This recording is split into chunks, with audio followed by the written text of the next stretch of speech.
At first light, the trucks began to arrive. Chevy 4x4s, Dodge Rams with torn fender skirts rusted by years of parking, on wharves close by the sea, the odd Toyota Tacoma. Their beds were piled with nylon nets or stacked with plastic utility tubs, cab roofs encrusted with seagull shit. Some held oilskin gear and fish-scaled rubber boots. Others carried dozens of empty soda cans that rattled against each other as the trucks braked to a stop. Slowly, their occupants stepped out onto the wet surface of the tarmac, looking guardedly around on legs that were more accustomed to plunging decks. The men themselves unused to meeting in groups larger than 3 or 4 around a table at Mike's pastry shop. Most had never come near the boxy concrete and glass regional office of the National Marine Fisheries Service. They were more comfortable, as their wives complained, wearing a groove in the streets between their homes, the wharfs, where their boats were tied, in St. Peter's Club, where they gathered before and after trips. The younger fishermen drank at Mitch's, or the Old Timers Tavern, both within crawling distance of each other. Slowly they gathered in the same groups of 3 or 4, muttering to each other in Sicilian. What the heck are we doing here? How should I know? Then the younger men pulled up in late model cars or pickups with state-of-the-art caps. They stood off by themselves, smoking or sipping coffee from Dunkin' Donuts styrofoam cups, dressed in Red Sox ball caps and flannel shirts, even though it was a mild June morning. Though they were natives, many had never ventured up to the new industrial park, much less the vicinity of the fisheries office. That had been the job of the women, who had organized themselves as soon as the federal government had begun to restrict the men from fishing.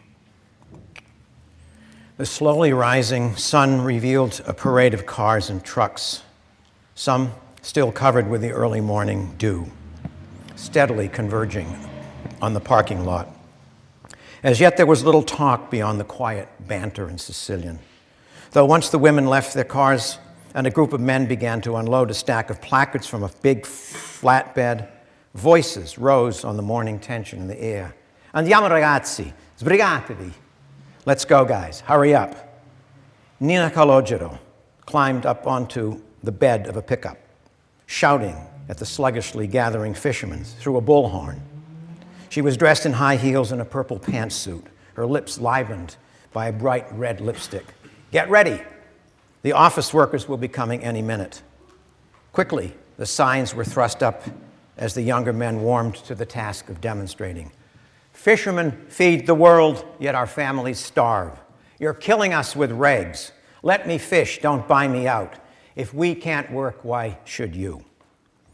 No sooner had the men come together in 2 flanks, blocking the entrance to the office building, than the Boston TV satellite trucks pulled up. Crews emerged with shoulder-held camcorders, reporters with remote microphones descending on the crowd.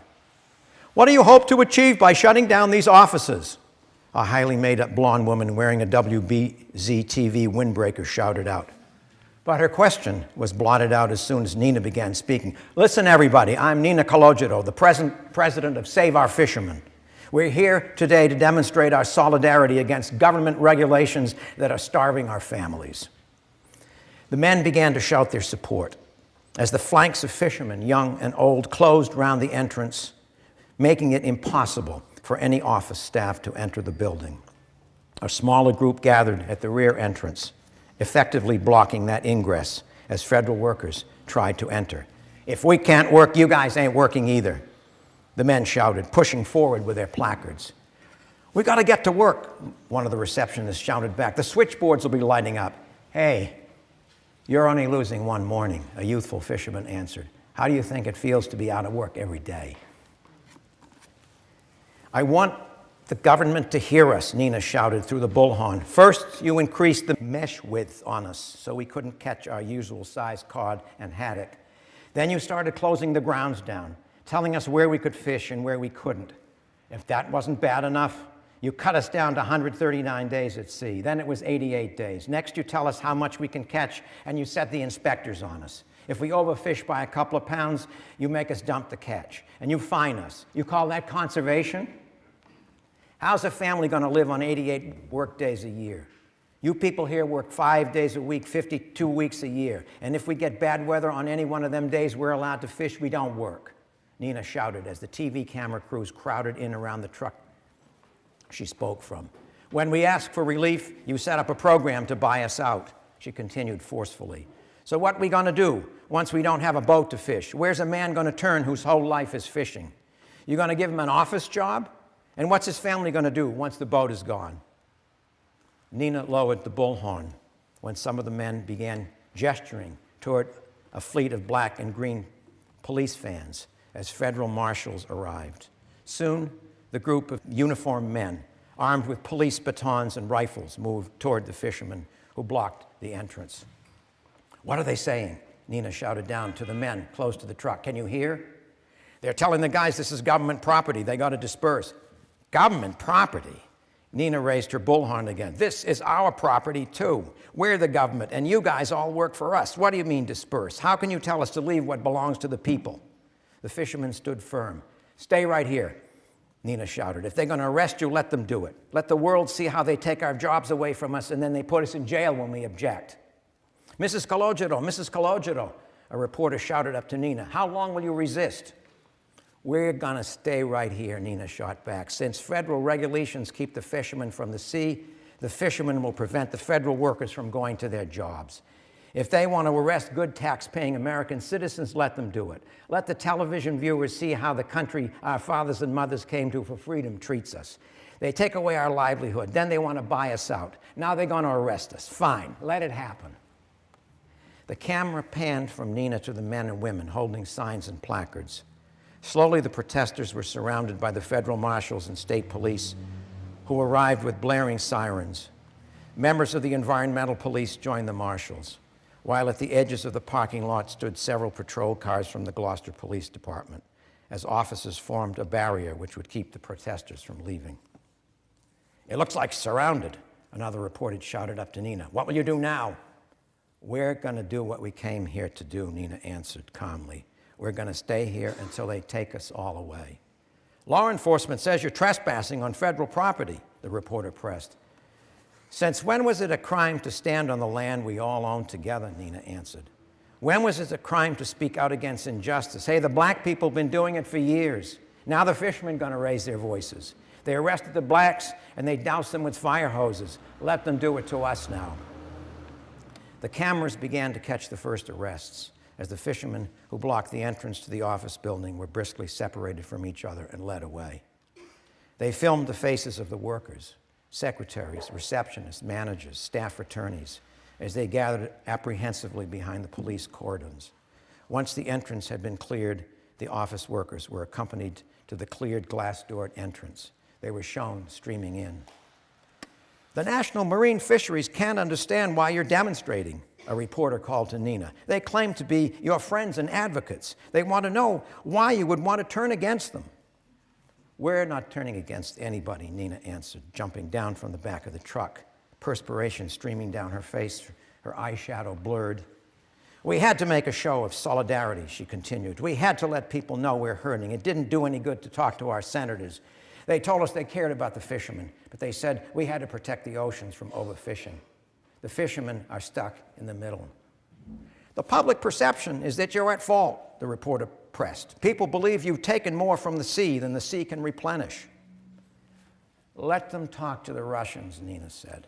We never had factory ships like the Soviets sneaking into our waters, taking on millions of pounds, their high-tech trawlers sucked up from the bottom of the sea and processing it right on the spot. All we tried to do was keep our boats working and feed our families. One family, one boat. Is that a crime? 2 state police in blue and gray uniforms and black troopers' hats approached Nina. Mrs. Calogero, we understand you are the organizer of this demonstration. Please come with us. The crowd began to break up as Nina was led off. Gathering up the placards, those who remained loaded them back onto the flatbed as police patrolled the parking lot. accompanying the last of the workers into the office building.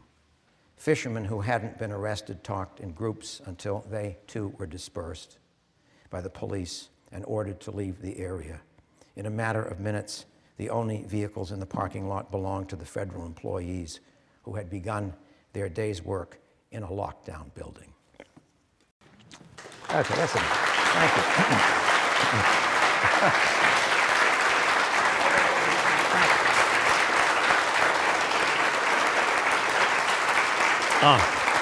Yes. What's the time frame in which the story is set? The story is set in the summer of 1993. And the reason I said it in 1993, first of all, I really have, even though you hear a lot of local references and things that you'll be familiar with, I've quite fictionalized the story of the fight over Gloucester Landing for dramatic purposes. But I moved the mall story to 1993 because during the mid-'80s, we really began to see a problem with the fishing stocks, and the crisis in the fishing industry began to grow. And so what I thought, by 1993, the government regulations were in full force, and the pressure was on the fishermen. And I thought to gain the most kind of dramatic possibility from the story and the atmosphere I was trying to create, I would take the story of the crisis in the fishing industry and pair it with the battle over the mall and bring them together. I want to tell the story about the pressures on a city like Gloucester. We have had dramatic incidents, shopping mall, Gloucester Crossing, a number of different kinds of situations in Gloucester. But I wanted in some way to try to step back and try to give a picture of a city struggling with its identity, a city struggling to find out where it wants to go. Given the fact that we do have a necessity to grow in some ways, some significant ways, and change is always a part of growth. So I thought that, and I also wanted to tell this story from diverse points of view. I didn't have a chance to read that tonight, but I wanted to tell the story from inside the developer's mind. I wanted to tell the story from inside the opponent's mind. I wanted to tell the story from inside the minds of people who are ambivalent. Laurie is a major character in the book, and a great deal of the book happens inside the offices of the Gloucester Daily Times.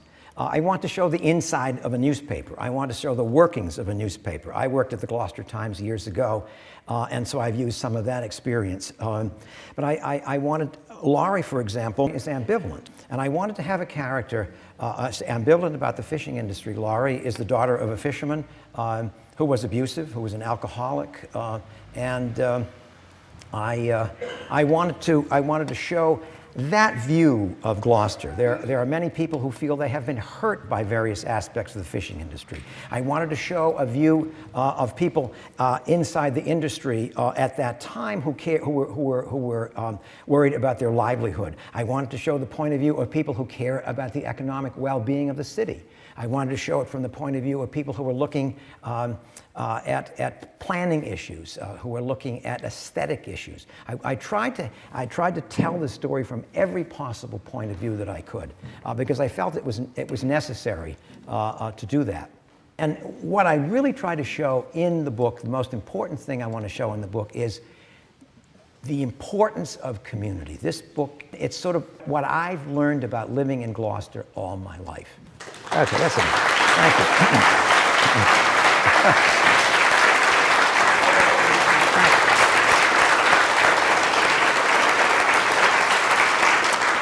Thank you very much.